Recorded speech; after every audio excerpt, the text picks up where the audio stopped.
It is Timeline Tuesday again, and this time we're gonna do Half-Life. Yeah, I don't even have to say disclaimer, but disclaimer! I'm not gonna add everything because this is such a long story, and it involves mostly just shooting. There's more shooting at things than there is story. So Gordon Freeman is part of Black Mesa Corporation, a company that is in competition with Aperture, so for us, Apple and Google. While entering the anomalous materials lab in the anti-mass chamber, and as crazy as it sounds, he was told this is the most unstable test the lab has ever worked, and he's gonna do it. This sounds like fun. When he's instructed to push a specimen into the scanner, and it enters the beam, the whole thing explodes for reasons, and causes a reaction that opens a portal between Earth and another dimension named Xen. Zen.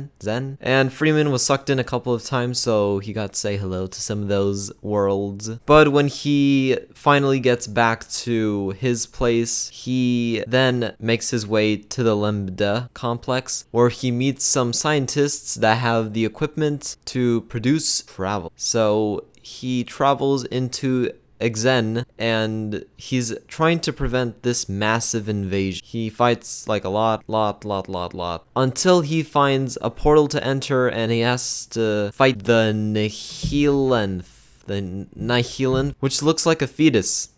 No joke. And he kills it, and then he goes out cold again. He gets knocked out like 3 times. He awakens to the mysterious, but savage, but awesome G-Man. And he says that he has watched him this whole time, and then he walks away. So then we see Freeman once again on a train to City 17, and he has to go undercover with a couple of undercover buddies, and some of them are Alex Vance and her father, and then this like doctor.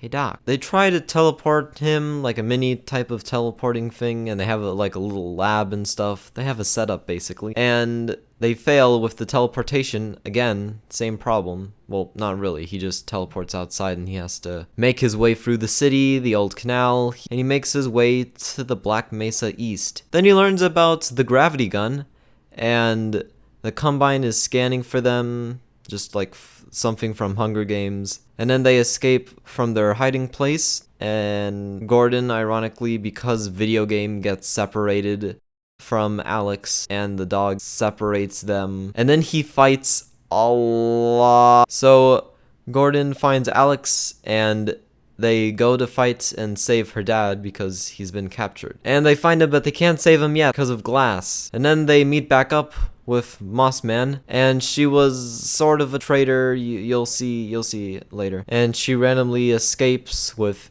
Alex's dad, but then they also escape in that teleporty thing, but they time travel, I guess you could say, even though they don't call it in the game. They just say they slowed down in time, and they were actually a week in the future and found out that Alex's dad is now in a prison, and the uprising is starting. So then they head to Doofenshmirtz Evil Incorporated and fight his way until he entered one of those pod things, because he thought he could hide. But hey, Alex's dad is here, and Alex too, so it's like a little reunion, except the bad guys. Judith saves all of them, but President Snow escapes. And Alex and Freeman head to him, and it's a game of cat and mouse. From then on, it's just chasing each other. And they split up again, which is always a bad decision, but hey, that guy is in some sort of cool sphere from Star Wars Episode 3. So then Freeman fights some soldiers, and yeah, they're all destroyed. And then there's this explosion, and then question that I ask, and everyone asks,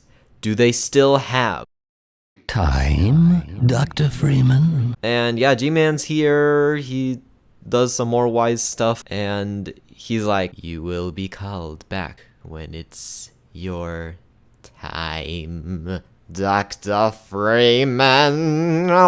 So yeah, then the dog finds Gordon, and they escape on the train with the whole squad. Hashtag squad goals are gonna happen. I swear I'm gonna get a squad and we're gonna do this. And then a Michael Bay scene happens. And then the train falls and Gordon finds Alex again. And Jesus fucking Christ. The Citadel looks so destroyed. Society looks destroyed. It looks like this is the end. Just fuck it right here. Just end the story right here, because, like, there's no chance. Yes. So they talk to the doctor again, and then the dad pops in again. It's the same, like, on the what? So the Combine is actually attempting to create a super portal from the old Citadel stuff, juice and all that stuff, and when Alex and Gordon were still in the Citadel, she got some codes that could actually help to save everything. And yeah, they explained that they're gonna do some sort of like science nerdy movie stuff. You know, like those nerdy people that save the day somehow. So while they make it to the squad, Alex gets stabbed by Donald's pet. No, I mean alien thing. But then this guy heals her and does this like ritual thing, and then Gordon and Alex are transported into the black abyss again. And G-Man heals her as a favor for Gordon because G-Man, and tells her a spoiler alert, like to tell her dad. But the dog dies. Got him! And yeah, they meet up with the team, and it turns out that what she was holding was a message from Judith. Remember her? You know, yeah. And then there's a portal reference, which is awesome with the Borealis. God damn it, we're still looking. And the rocket just goes boom. And the rocket plan works. But while they're walking and whatever, this weird ship comes in, or alien robot ship, and like a dumbass, Alex's dad begins to attack it with the most useless weapon you can ever think of besides a coat hanger, and the ship thing calls in another ship thing, and they kill Alex's dad. And then before they can kill Alex, the dog comes in like some sort of dog ex machina. And where the fuck was this dog like a couple of seconds earlier to save her dad? Goddamn. And then it ends. And then in Half-Life 3, JK. The end! Whoa, guys, look at this. It's an abandoned base. No, this is not what I was thinking of. I'm talking about like a legitimately big flatland woods thing. And that you have